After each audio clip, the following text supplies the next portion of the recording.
یہ بات یاد رکھیں کہ جب ہم ماں کی بات کرتے ہیں تو یہ ایک ایسا رشتہ ہے جس کے ساتھ زمین کے اوپر آتے ہی انسان کا سب سے پہلے اس کا تعلق یا اس کا واسطہ بنتا ہے. یعنی جب ایک انسان، ظاہر سی بات ہے قادر مطلق خدا یہ ممکن کرتا ہے، جب کوئی بھی انسان اس دنیا میں آنے والا ہوتا ہے اور جب وہ اپنی ماں کی کوکھ میں ہوتا ہے تو ظاہر سی بات ہے سب سے پہلا اس کا جو رشتہ ہے وہ اسی کی ماں کے ساتھ بنتا ہے. اس بات کو لے کر یقیناً یہ رشتہ ایک انتہائی اہمیت کا حامل رشتہ ہے. اور جب اسی بات کو لے کر ہم بطور انسان سیکھتے ہیں، چونکہ انسانوں نے بھی ایک دن کو اس رشتے کے ساتھ منسوب کر رکھا ہے اور لوگ اسے مدرس ڈے کے حوالے سے جانتے اور پہچانتے ہیں، اور ہم خدا کا شکر ادا کرتے ہیں کہ لوگوں نے آج اس بات کو جاننا اور پہچاننا شروع کیا ہے. چند دہائیاں پہلے یا تقریباً 1 صدی سے کچھ زائد عرصہ ہوا ہے لوگ اس دن کو انہوں نے منانا اس کا آغاز کیا ہے، لیکن خدا کے پاک کلام نے تو صدیوں پہلے، ہزاروں سال پہلے ہمارے سامنے اس بات کو رکھ دیا ہے کہ تو اپنے باپ اور اپنی ماں کی عزت کرنا. چونکہ یہ جو 10 احکام ہے یہ پرانے عہد نامے میں موجود ہیں، اور پرانے عہد نامے کی جو اصل زبان ہے وہ ہے عبرانی زبان میں پرانا عہد نامہ لکھا گیا ہے. اور ہم سب بطور ایماندار یقیناً اس بات کو بھی جانتے ہیں کہ عبرانی زبان کی یہ خوبی ہے یا عبرانی زبان کا یہ کمال ہے یا اس کی ایک بڑی بنیادی سی صفت ہے کہ اس کا ہر ایک حرف، یعنی کہ اس کا ہر ایک حروف تہجی جو ہے وہ نہ صرف ایک حروف تہجی ہے بلکہ اس کے ساتھ وہ ایک مکمل لفظ بھی ہے اور اس کی ایک علامت بھی ہے کہ جس کو سامنے رکھ کر جب ہم اس پھر زبان کو سیکھنے کی کوشش کرتے ہیں تو پھر ہمیں یہ سمجھ آتی ہے کہ اصل میں یہ لفظ ہمیں کیا سبق دیتا ہے. آج ہم لفظ ماں پر غور کریں گے کہ عبرانی زبان ہمارے سامنے کس طور سے اپنے آپ کو پیش کرتی ہے کہ اصل میں جو ماں کا حقیقی کردار ہے یا جو ماں کے رشتے کی اہمیت ہے وہ ایک انسان کے لیے کس قدر زیادہ اہمیت کی حامل ہے. عبرانی میں اس کا ترجمہ ہے ایم، اور عبرانی کے 2 حروف تہجی مل کر یہ لفظ ایم بناتے ہیں. پہلا لفظ ہے الف اور دوسرا ہے میم. اور جب ہم ان دونوں الفاظ کو سیکھتے ہیں، اب پہلا لفظ جو الف ہے یہ نہ صرف عبرانی زبان کا یا عبرانی زبان کے حروف تہجی کا نہ صرف یہ پہلا حرف ہے بلکہ اس کے ساتھ ساتھ یہ ایک مکمل لفظ بھی ہے، اور اس کی علامت ایک بیل ہے، اور جو اس کے معنی ہیں وہ ہے طاقت یا قدرت یا اختیار. یعنی کہ جب لفظ عبرانی میں الف لکھا جائے گا اسے علامت کے طور پر اگر پیش کرنا ہو تو پھر ایک بیل کی تصویر دکھائی جائے گی، یا پھر جب اس کے معنی کو سمجھنا ہوگا تو جہاں پر یہ لفظ الف استعمال ہوگا تو پھر پیچھے بات یہ ہوگی کہ اصل میں یہ طاقت کے معنوں میں یا اختیار کے معنوں میں یا قدرت کے معنوں میں یہ استعمال کیا جا رہا ہے. اور جب دوسرے لفظ پر ہم غور کرتے ہیں جو میم ہے، جو میم کا لفظ ہے اس کی جو علامت ہے وہ ہے بہتا ہوا پانی یا پانی کی لہریں. اب ظاہر سی بات ہے جب ہم پانی کی بات کرتے ہیں تو یہ زندگی کی علامت ہے، اور جو میم ہے لفظ وہ بھی عبرانی زبان میں زندگی کی علامت کے طور پر جانی اور پہچانی جاتی ہے، یعنی کہ اس کے معنی زندگی کے ہیں. اب ذرا ان دونوں الفاظ کو جب ہم اکٹھا لکھتے ہیں، یعنی الف کو اور میم کو جب ہم اکٹھا لکھتے ہیں اور جب آپ عبرانی تصور کو آپ اپنے سامنے رکھ کر اس بات کو سیکھنے کی کوشش کریں گے تو آپ کے سامنے دراصل یہ بات آئے گی کہ ایک طرف قدرت ہے، اختیار ہے، طاقت ہے، یا پھر دوسری طرف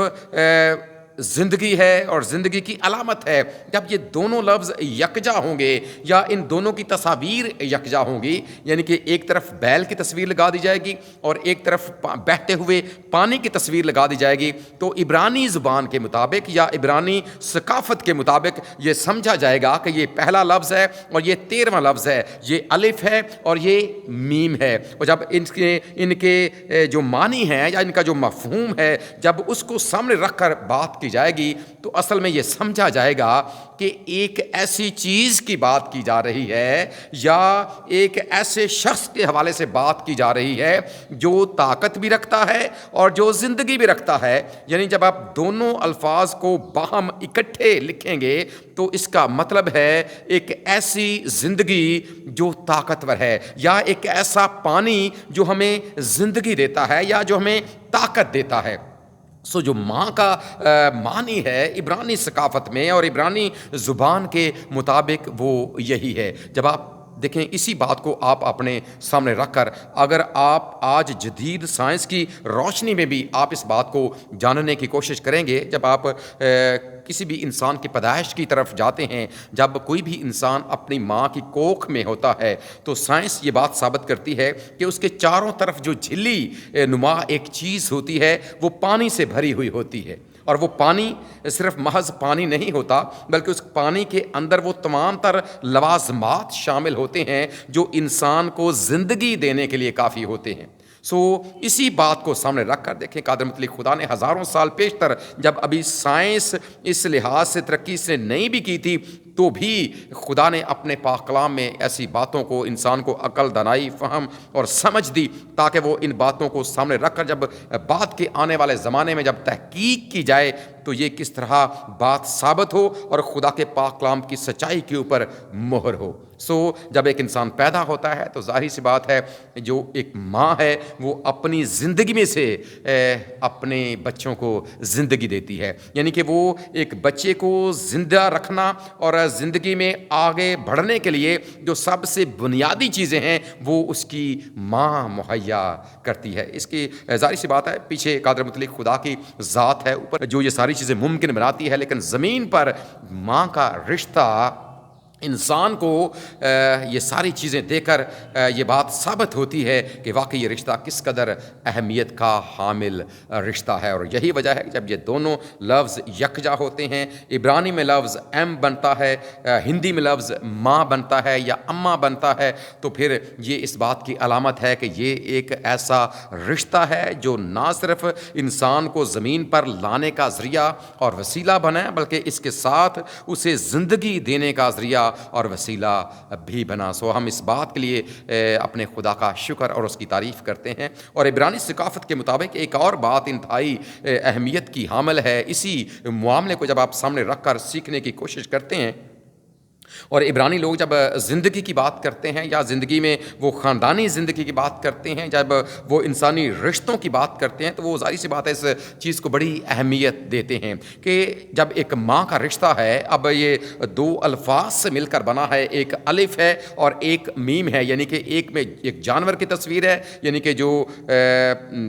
بیل ہے، ایک طاقتور بیل، اس کی تصویر ہے، ایک طرف چلتا ہوا پانی ہے. اور یہ بات بھی یاد رکھیں جو عبرانی لوگ تھے وہ انہی جانوروں کی کھال کو لیتے تھے اور پھر وہ پانی کو لیتے تھے اور اس کو باہم وہ ابالتے تھے. اور جب وہ ابالتے تھے تو ابلتے ہوئے پانی کے اوپر ایک تہ جم جاتی تھی اور وہ تہ کو وہ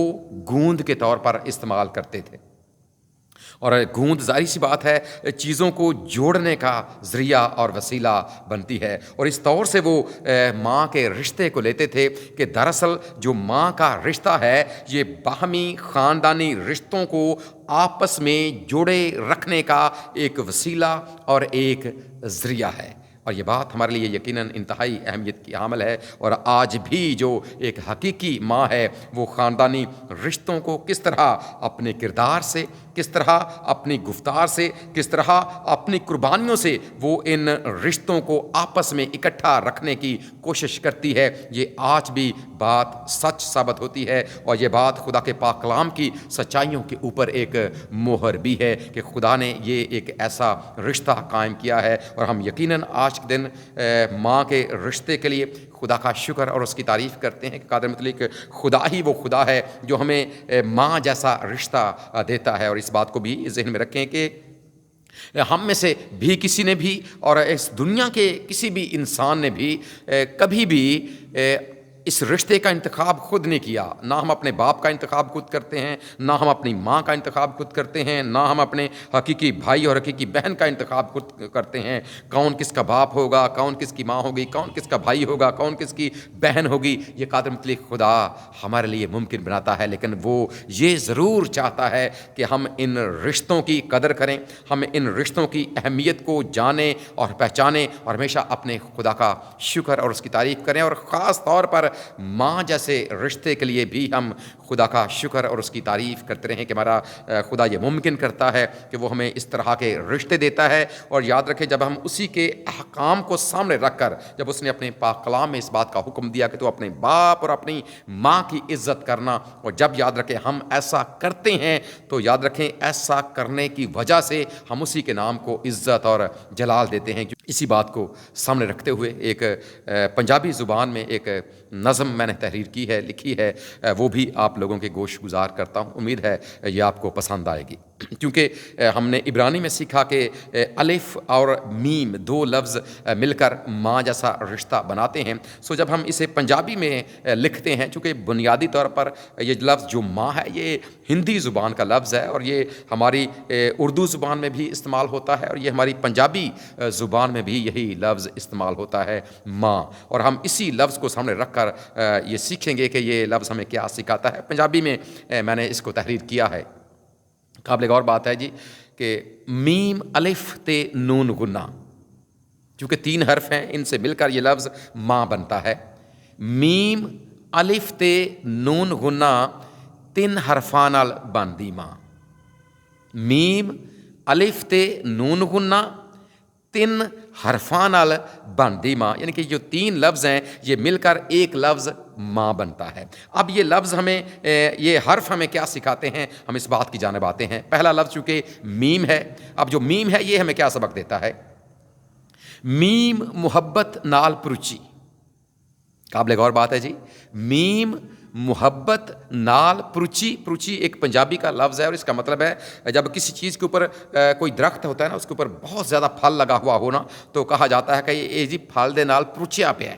سو یہی بات ہے بالکل، میم محبت نال پروچی الفت ایدی سچی سچی۔ میم محبت نال پروچی الفت ایدی سچی سچی، اور یہ بھی کہا جاتا ہے کہ جو ماں کا پیار ہے اس میں ملاوٹ نہیں ہوتی۔ اسی بات کو سامنے رکھ کر یہ بات لکھی ہے کہ الفت ایدی سچی سچی، بالاں اتوں وارے جاں، ماں نی تیرے صدقے جاں۔ اگلا جو شعر ہے وہ بھی بڑا قابل غور ہے، چونکہ پہلا میم ہے اور دوسرا حرف ہے الف۔ الف امانت ہووے رب دی، الف امانت ہووے رب دی، جیسا کہ پہلے بھی ہم نے بات کی ہے کہ یہ جو ماں کا رشتہ ہے یہ خدا کی طرف سے ملتا ہے، ہم اس کا انتخاب خود نہیں کرتے۔ الف امانت ہووے رب دی، پیراں تھلیوں جنت لب دی۔ الف امانت ہووے رب دی، یہ ایک معاشرتی بات آپ کے سامنے رکھی گئی ہے۔ الف امانت ہووے رب دی، پیراں تھلیوں جنت لب دی، دھپ دے ویلے ٹھنڈی چھاں، ماں نی تیرے صدقے جاں۔ تیسرا جو لفظ ہے وہ ہے نون غنہ۔ نون نرالی ماں دی شان، نون نرالی ماں دی شان، لکھ دتی افضال چوہان۔ نون نرالی ماں دی شان، لکھ دتی افضال چوہان، لفظاں وچ نہ ہووے بیاں، ماں نی تیرے صدقے جاں۔ میم الف تے نون غنہ 3 حرفاں نال بندی ماں، ماں نی تیرے صدقے جاں۔ آمین۔